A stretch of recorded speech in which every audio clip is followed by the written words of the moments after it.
انا بكرهك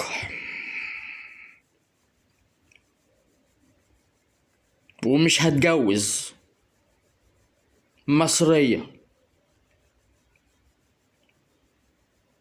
انا ما بطيقش بنات مصر بسبب انهم كلهم بيتحدوا ربنا سبحانه وتعالى، بسبب انهم كلهم اهانوني. انا بكره بنات مصر،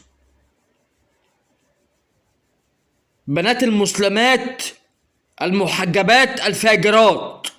انا بكره بنات مصر، ماشي؟ ومش هتجوز مصرية ومش هتجوز اصلا. وبقرف من البنات الفجرة المحجبة. انا بكرهك واقسم بالله بكرهك.